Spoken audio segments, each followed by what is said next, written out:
उत्तर प्रदेश की शिक्षक भर्ती में शामिल होने के लिए अभ्यर्थियों के द्वारा अब माननीय कोर्ट का दरवाजा खटखटाए जाने पर विचार किया जा रहा है। लेखपाल भर्ती 2022 के संदर्भ में कोर्ट में आज महत्वपूर्ण सुनवाई है, जिसके बारे में आपको जानना बेहद जरूरी है यदि आप भी इस यूपी SSSC पेट से संबंधित हैं। बात करेंगे डीएलएड सत्र 2022-23 प्रवेश के नए नियम के बारे में।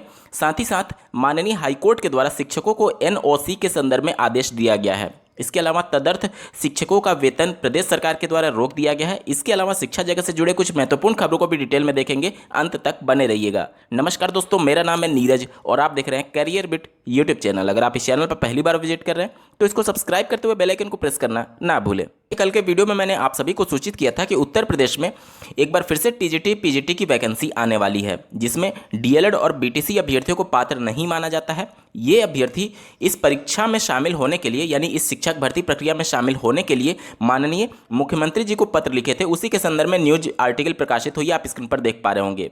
यहाँ पर अभ्यर्थियों के द्वारा मांग ये की गई है कि चूंकि बीएड में भी एडमिशन ग्रेजुएशन के बेस पर होता है और डीएलएड में भी एडमिशन उत्तर प्रदेश में ग्रेजुएशन के बेस पर होता है, इस वजह से न्यूनतम जो शैक्षिक अर्हता है वो दोनों के लिए स्नातक है। तो जिस प्रकार से बीएड अभ्यर्थियों को ब्रिज कोर्स करा करके प्राथमिक शिक्षक भर्ती में शामिल किया जा सकता है, उसी प्रकार से एनसीटी कुछ ऐसा कानून बनाए जिसके मदद से बीएड अभ्यर्थियों के समकक्ष बीटीसी और डीएलएड अभ्यर्थियों को भी कोई ब्रिज कोर्स करा करके टीजीटी की भर्तियों में शामिल कराया जा सके। अभ्यर्थियों का ये आरोप है कि उत्तर प्रदेश में प्राथमिक स्तर की लगभग 3 से 4 सालों में भर्तियां नहीं आई हैं, वहीं टीजीटी पीजीटी में लगातार भर्तियां हो रही हैं, जिसमें एक पक्ष यानी बीएड को मौके तो मिल रहे हैं, लेकिन वहीं दूसरे पक्ष यानी डीएलएड को मौके नहीं मिल रहे हैं और लगातार प्रत्येक वर्ष डीएलएड में एडमिशन के लिए सत्र प्रारंभ भी हो रहे हैं। तो फिर इस कोर्स का मतलब ही क्या है जब इस कोर्स से संबंधित अभ्यर्थियों को शिक्षक भर्ती में शामिल होने का मौका नहीं दिया जा रहा है। वहीं अब ऐसे अभ्यर्थी अगर इस मांग पत्र के बाद भी डीएलएड अभ्यर्थियों को टीजीटी में शामिल नहीं कराया जा रहा है, उसके बावजूद भी अगर मौका नहीं मिलता है तो ये अभ्यर्थी माननीय कोर्ट का दरवाजा खटखटाने पर भी विचार कर रहे हैं। हालांकि माननीय कोर्ट से कुछ भी राहत देखने को शायद ना मिले, क्योंकि माननीय कोर्ट इसके संदर्भ में जो रेगुलेटरी बॉडी है यानी एनसीटी से जवाब दाखिल करने के लिए बोलेगा और एनसीटी साफ शब्दों में अगर बोल दे कि ऐसा कोई भी कानून नहीं है जिससे डीएलएड और बीटीसी के अभ्यर्थियों को टीजीटी की भर्तियों में शामिल कराया जाए, तो माननीय कोर्ट रेगुलेटरी बॉडी यानी कि एनसीटी के द्वारा दिए गए आंसर काउंटर फाइल को पर ही विचार करेगी, क्योंकि उसी को अधिकार है न्यूनतम शैक्षिक अर्हता तय करने के लिए किसी भी शिक्षक भर्ती में सम्मिलित होने वाले अभ्यर्थियों के संदर्भ में। तो इस केस में कुछ ज़्यादा मजबूती नहीं है, क्योंकि एनसीटी की तरफ से अभी तक इसके संदर्भ में कोई भी नोटिफिकेशन इस प्रकार का जारी नहीं किया गया है। जिस प्रकार आप लोग देख रहे होंगे कि पहले जब बीएड अभ्यर्थियों को प्राथमिक शिक्षक भर्ती में शामिल नहीं किया जाता था कई राज्यों में, तो वहाँ पर एनसीटी से जवाब दाखिल करने के लिए बोला जाता था। एनसीटी अपना 28 जून 2018 का वो नोटिफिकेशन लगा देती थी, उसके बाद से वहाँ पर बीएड अभ्यर्थियों को शामिल करा दिया जाता था। लेकिन चूंकि डीएलएड के संदर्भ में ऐसा कोई भी नोटिफिकेशन नहीं है, तो ना तो माननीय हाईकोर्ट रेगुलेटरी बॉडी एनसीटी को दबाव डाल सकती है इस प्रकार का कोई कानून बनाने के संदर्भ में, और ना ही कोई अंतरिम रूप से फैसला दे सकती है, क्योंकि अंतिम जो फैसला होगा वो रेगुलेटरी बॉडी का ही होगा। लेकिन जो बीएड के संदर्भ में माननीय सुप्रीम कोर्ट में याचिका चल रही है वो कानून बनाने की प्रक्रिया गलत थी, इस वजह से ये मामला इतना फंसा हुआ है। तो इस मामले में माननीय कोर्ट की मदद से भी कोई भी शायद हेल्प अभ्यर्थियों की ना हो पाए। चलिए बढ़ते हैं अगली खबर की तरफ। जैसा कि आपको ज्ञात होगा, डीएलएड सत्र 2022-23 में प्रवेश के लिए सचिव परीक्षा नियामक प्राधिकारी कार्यालय द्वारा उत्तर प्रदेश शासन को प्रस्ताव भेजा गया है और उस प्रस्ताव में 15 जून के बाद आवेदन लिए जाने प्रस्तावित हैं। इस बार एडमिशन के लिए कुल 2,18,300 सीटें हैं, जिसके सापेक्ष डीएलएड में प्रवेश होना प्रस्तावित है। हालांकि अगर पिछले सत्र की बात करें तो 50% से भी ज़्यादा सीटें खाली रह गई थी, और जिस प्रकार से उत्तर प्रदेश में नियमों को चलाया जा रहा है, शिक्षक भर्ती से संबंधित विभिन्न विवाद फंसे हुए हैं, उसके बाद से इस बार भी उम्मीदें हैं कि 60% से ज़्यादा सीटें खाली रह सकती हैं अगर प्रदेश सरकार इसको लेकर के गंभीर ना हुई उस कंडीशन में। हालांकि अभी जो सचिव परीक्षा नियामक प्राधिकारी हैं, ये जब पिछले कार्यकाल में जब एससीईआरटी के निदेशक हुआ करते थे, तो वहाँ पर उनके द्वारा जो पहले के पीएनपी सचिव थे उनको एक पत्र लिखा गया था कि डीएलएड में प्रवेश के लिए जो न्यूनतम शैक्षिक अर्हता होती है ग्रेजुएशन, उसको घटा करके इंटरमीडिएट कर दिया जाए, क्योंकि डीएलएड के पिछले सत्र में एडमिशन के लिए अभ्यर्थी मिल नहीं रहे थे और वही हालत इस बार भी होने वाली है। तो निश्चित तौर पर अगर इस प्रकार प्रदेश सरकार विचार करे और पीएनपी विचार करे कि एडमिशन किस प्रकार से बढ़ाया जा सकता है, तो न्यूनतम अर्हता को इंटरमीडिएट भी किया जा सकता है, क्योंकि जो वर्तमान पीएनपी सचिव हैं उनके द्वारा ही इस प्रकार का प्रस्ताव पिछले बार भेजा गया था। तो अगर इस प्रकार का कुछ मंजूरी मिलता है तो डीएलएड की हालत और भी ज़्यादा बेकार हो सकती है उत्तर प्रदेश में। वहीं डीएलएड के प्रवेश में एक और बड़ा सवाल उठता रहता है कि यहाँ पर मेरिट के बेस पर एडमिशन दिए जाते हैं, जबकि बीएड में प्रवेश परीक्षा के आधार पर एडमिशन दिए जाते हैं। निश्चित तौर पर प्रवेश परीक्षा होती है बीएड में, लेकिन उसका कोई खास मतलब नहीं है। अगर 10,000 सीटों को निकाल दिया जाए जो सरकारी सीटें होती हैं, उसके बाद की जो सीटें होती हैं उसमें कोई भी मतलब नहीं है आप किस कॉलेज से बीएड कर रहे हैं। ठीक है, यहाँ पर आप देखेंगे कि जो बंदा 0 नंबर भी पाया है उसको भी एडमिशन मिल जाता है। तो फिर प्रवेश परीक्षा का मतलब क्या? जब आप प्रवेश परीक्षा करा रहे हैं तो कम से कम एक मिनिमम कट ऑफ सेट करिए कि इसके नीचे वाले बंदे को एडमिशन नहीं मिलेगा, चाहे बीएड की सीटें खाली ही क्यों ना रह जाए।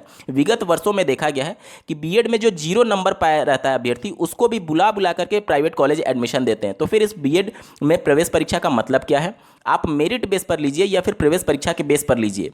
आप अगर इस प्रकार की योग्यता को कायम रखना चाहते हैं तो ये तभी संभव होगा जब एक कट ऑफ सेट कर दिया जाए, उसके बाद आपकी 50% सीटें खाली रहें या फिर 60% सीटें खाली रहें, आपको एडमिशन नहीं लेना है, योग्यता से कोई भी खिलवाड़ नहीं करना है, तब जाकर के बीएड में प्रवेश परीक्षा का मतलब बचेगा। अन्यथा की कंडीशन में केवल दिखावा के लिए प्रवेश परीक्षा होता है। बढ़ते हैं अगली खबर की तरफ। जैसा कि आपको ज्ञात होगा, लेखपाल भर्ती 2022 का जो परीक्षा होना है, मुख्य परीक्षा, वो 19 जुलाई को होना प्रस्तावित है।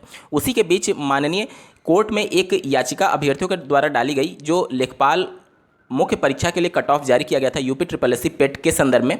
उसमें अभ्यर्थियों के द्वारा माननीय कोर्ट में ये याचिका डाली गई है कि इसमें भी कॉमन कट ऑफ होना चाहिए। जिस प्रकार से यूपी टेट और सीटेट में होता है कि एक क्वालिफाइंग मार्क्स सेट होता है, उसके ऊपर वाले सभी अभ्यर्थियों को पात्र मानते हुए मुख्य परीक्षा में शामिल कराया जाता है शिक्षक भर्ती के। उसी प्रकार से अभ्यर्थियों की ये मांग थी कि पेट में भी एक कट ऑफ सेट हो जाए, उसके बाद से जितने भी ऊपर वाले अभ्यर्थी हैं उनको मौका दिया जाए। उसके संदर्भ में आप स्क्रीन पर देख पा रहे होंगे, दिनांक 26 मई 2022 यानी आज ही इस केस की सुनवाई होना प्रस्तावित है।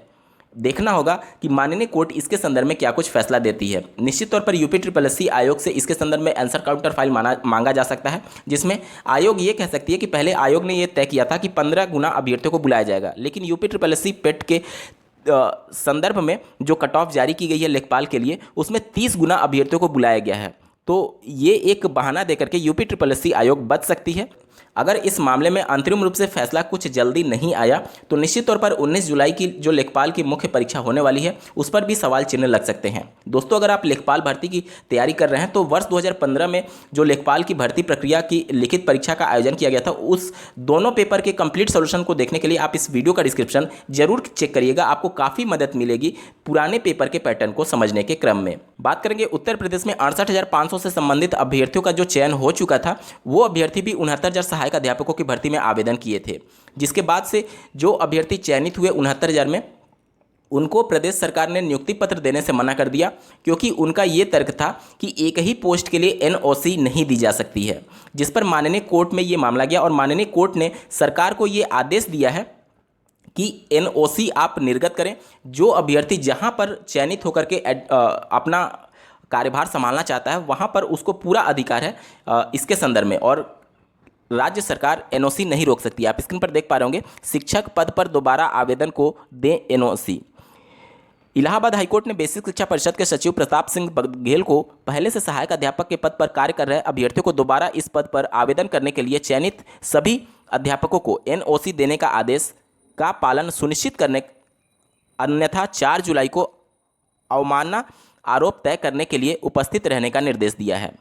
तो यहाँ पर अभ्यर्थियों के द्वारा इस वजह से आवेदन दोबारा किया गया था क्योंकि यहाँ पर ट्रांसफ़र अभ्यर्थियों के नहीं हो पा रहे थे और उनकी ये मंशा थी कि वो दोबारा चयनित होकर के अपना मनचाहा जिला ले करके और मन चाहे स्कूल में अपना कार्यभार संभाल सके। इसी की वजह से उन्होंने दोबारा आवेदन किया और राज्य सरकार ने उन अभ्यर्थियों के एनओसी को रोक दिया था, जिसके बाद से ये मामला कोर्ट गया और माननीय कोर्ट ने राज्य सरकार को ये निर्देश दिया है कि उन सभी अभ्यर्थियों को एनओसी दिया जाए।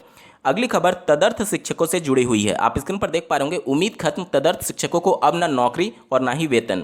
अशासकीय सहायता प्राप्त कॉलेज में है तैनात शिक्षा निदेशक माध्यमिक ने 2000 के बाद नियुक्तियों के संदर्भ में साफ की है स्थिति। यहाँ पर देख सकते हैं, वर्ष 2000 के बाद प्रदेश के अशासकीय सहायता प्राप्त कॉलेजों में तैनात तदर्थ शिक्षकों को वेतन मिलने की संभावना पूरी तरीके से समाप्त हो गई है। माध्यमिक शिक्षा निदेशक डॉक्टर सरिता तिवारी ने सचिव उत्तर प्रदेश शासन को पत्र लिखकर के तदर्थ शिक्षकों की स्थिति स्पष्ट कर दी है।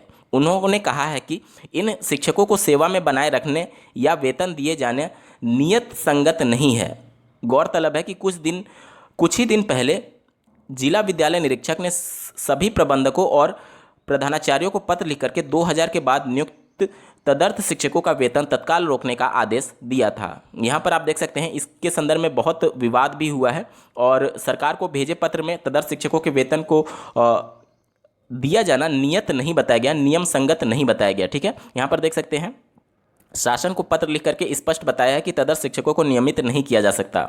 एमएलसी देवेंद्र प्रताप सिंह के प्रश्न के जवाब में लिखा है कि माननीय सुप्रीम कोर्ट के आदेश के अनुपालन में उत्तर प्रदेश माध्यमिक शिक्षा सेवा चयन बोर्ड ने प्रशिक्षित स्नातक यानी टीजीटी और प्रवक्ता पीजीटी भर्ती 2021 में ऐसे तदर्थ शिक्षकों को अवसर प्रदान किया गया था। नियुक्ति के आधार पर भारांक देते हुए सफल तदर्थ शिक्षकों को नियमित शिक्षक के रूप में पैनल व कार्यभार ग्रहण कराए जाने के आदेश जारी किए गए हैं। सुप्रीम कोर्ट के 7 दिसंबर 2021 के आदेश में परीक्षा में असफल या प्रतिभाग न करने वाले तदर्थ शिक्षकों के विनियमित की कोई व्यवस्था नहीं है। इस प्रकार 30 दिसंबर 2000 के बाद नियुक्त तदर्थ शिक्षकों की सेवा में बनाए रखना या वेतन दिया जाना नियम संगत नहीं है। इससे पूर्व से नियुक्त एवं वर्तमान में कार्यरत ऐसे शिक्षक जो कोर्ट के अंतरिम आदेश से वेतन प्राप्त कर रहे थे, उनके विनियमितकरण के संबंध में वित्त एवं न्याय विभाग की सहमति नहीं है। दोस्तों, ये थी आज की कुछ महत्वपूर्ण खबरें। ऐसे ही महत्वपूर्ण अपडेट के लिए इस चैनल को सब्सक्राइब करना ना भूलें। इस वीडियो को देखने के लिए आपका बहुत बहुत धन्यवाद। भगवान करे आपका दिन शुभ हो।